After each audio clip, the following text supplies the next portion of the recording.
student athletes, Maximilian Kissel and Zach Barrett. We will have an opening statement from Coach, followed by questions for the student athletes and then questions for Coach.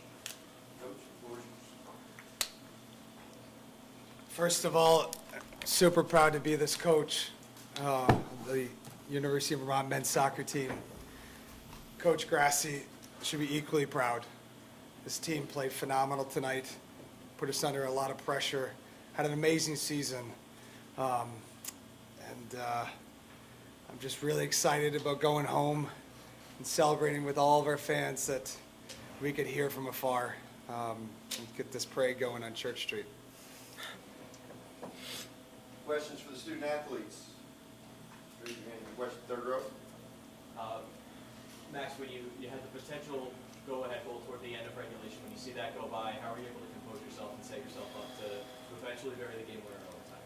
Yeah, just that's what we work on all season. Just to say blue-headed, and I was pretty much in disbelief when you saved it, but you just have to keep going. You know, like that's our mentality. You have to keep going. Just don't stick to the past. Move on forward, and that's how you keep the positive mindset. Second row.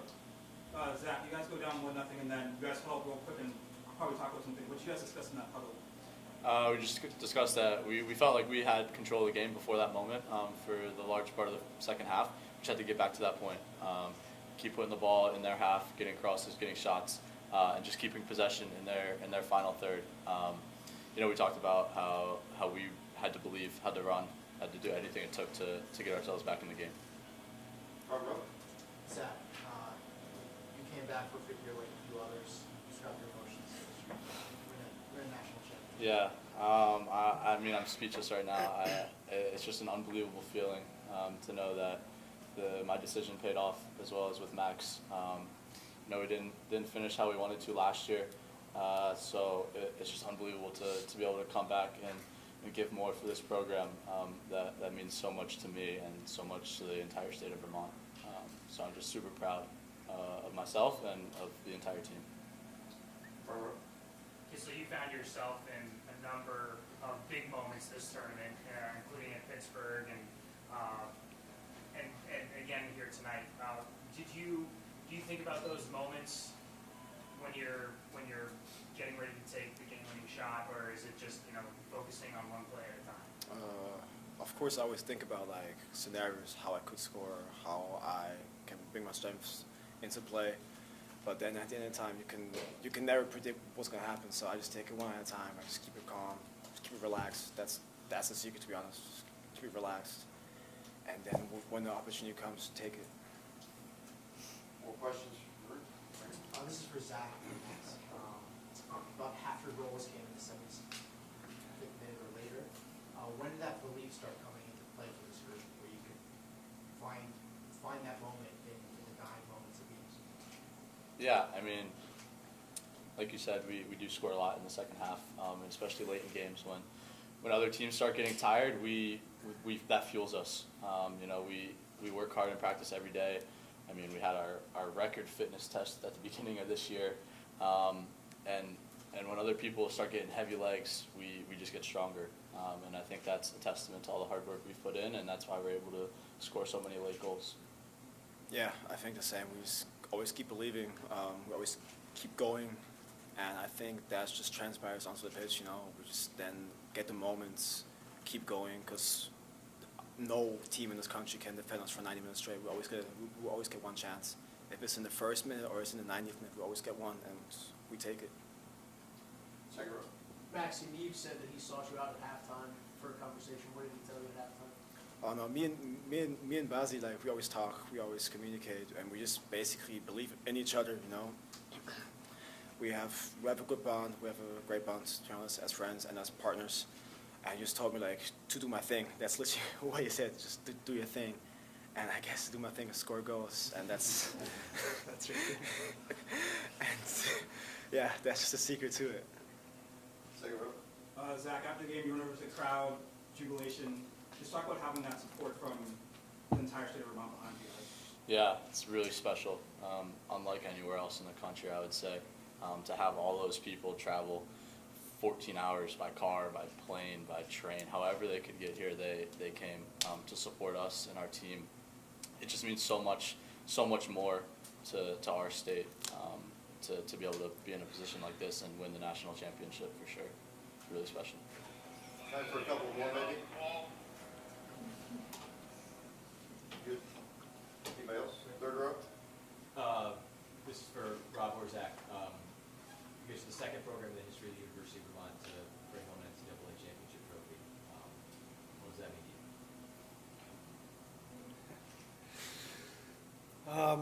to you? It hasn't set in yet. It doesn't matter.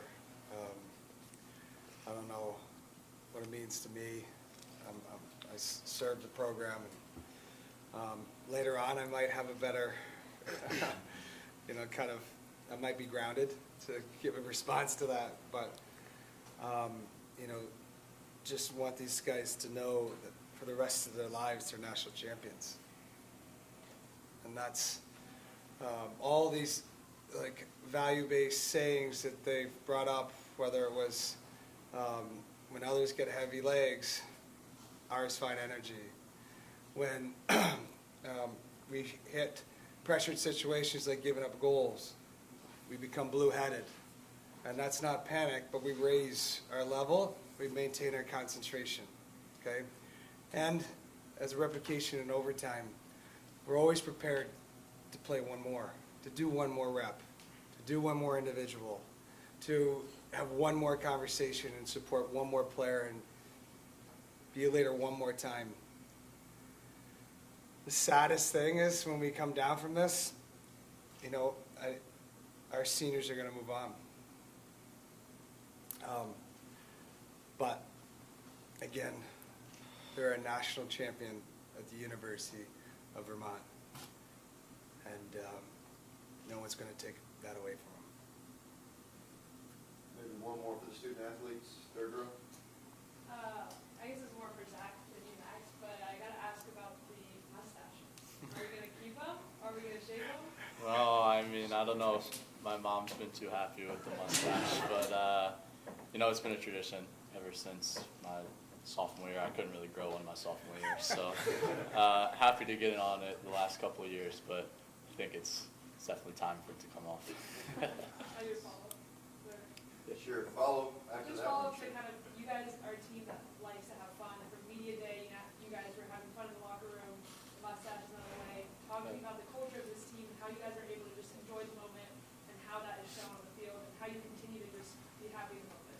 Yeah, I mean, this group in particular this year is one of the closest teams, probably the closest team I've ever been a part of in my life, in any sport. And we're all really good friends. We hang out all the time. And I think it really shows on the field with our chemistry, kind of some verbal and some nonverbal stuff that you can't really teach or coach. But yeah, we're loose.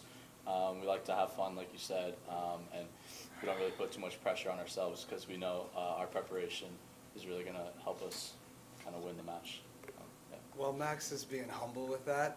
This is the type of leadership these guys are committed to. So they're fifth years, and they live off campus with other fifth years, Max, Lou, Zach, and Mike Bleeker, all fifth years. They bought meal plans. Not because they're good, terrible cooks. They bought meal plans, and every day after practice, they went to dinner with the freshmen and the sophomores, so that they could create that bond, not get disconnected. There's a big difference between, I'm not saying you're old, but I'm saying, 23-year-old and like the 17-year-old that shows up to campus. One example, but it's kind of cool.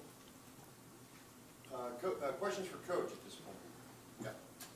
Coach, if you look at the last 2.5 weeks of your life, I don't think you've peaked harder with the birth of your son and gone on a dog-like run, as you want to call it, not on a dog-like run to a national championship. I know you said that it hasn't hit you yet fully, but have you kind of processed how crazy your life has been off the pitch and on?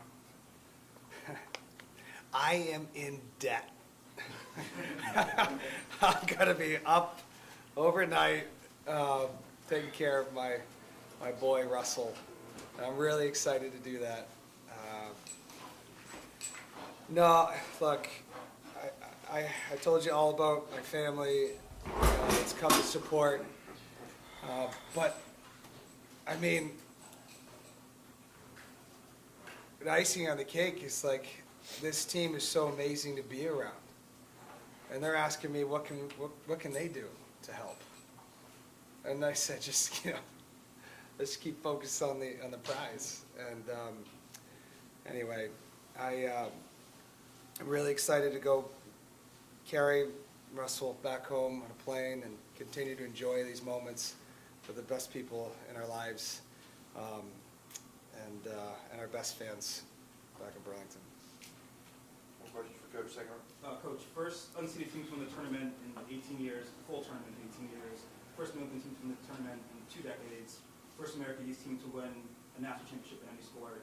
Just talk about, opening the door or reopening the door to success for these groups. We're not going to be the last America East team to win a national championship, and I got text messages from every coach in our conference wishing our team good luck, and that's all those guys, class acts, posted on their social media, good luck to Vermont. And that's hard, I know. I think that's really hard,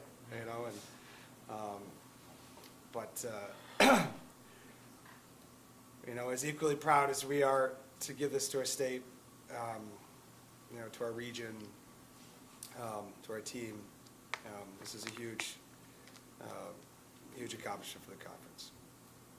More questions for Coach? Front row. Maxie and Marcel will second themselves. Just talk about the team's depth there, where you rely on guys coming in and coming through. Yeah, it was a little different because we didn't make as many subs in the first half, right? The tempo of the game was a little slower. We felt like the legs were pretty good, but that stored some weapons late in the game, and it wasn't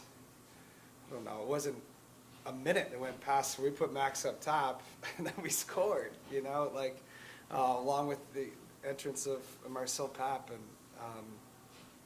and depth was a huge focus for this team, but it's also on the other side, it takes humility, because a guy like Marcel, who started a ton of games and played a ton of minutes for us, doesn't get in until 17 minutes left in the match, I believe, or 20 minutes left, somewhere in that range, and goes on and does that, and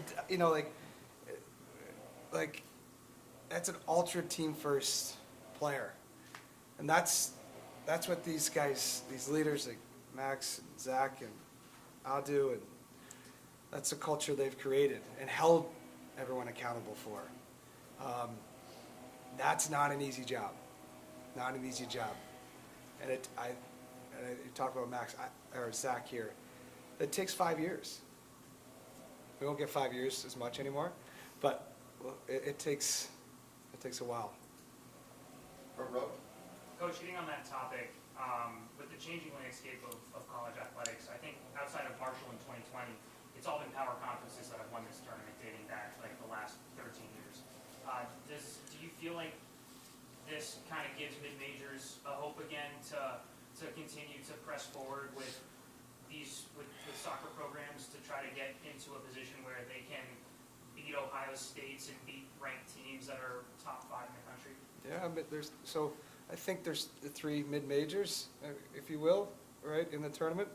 I don't know what categorized it exactly, but I'm going to go out on a win, and Ohio State, they're a power conference member, and having 2 mid-majors in the championship to go to overtime. I really hope that, again, as coaches, as administrators, as the NCAA, that we can continue to serve all 213 Division I men's soccer programs the way that it's been for decades. And I really want that to be announced here, because the moments like these are even more special because of it. Maybe time for one more? What was the reaction when you proclaimed you wanted to chase a national championship? How many years ago? Called you. Called Zach. I was on my deck at the time, and got a great conversation with him and his family. And I told him like what our mission was, just win a national championship. And then we started getting this group called the We Five group, and these are all alums and friends of the program. And we started strategizing how we could do that. And that's fundraising, that's strategic planning, that's recruiting, staffing, scheduling, and we went to work. And you look at how the program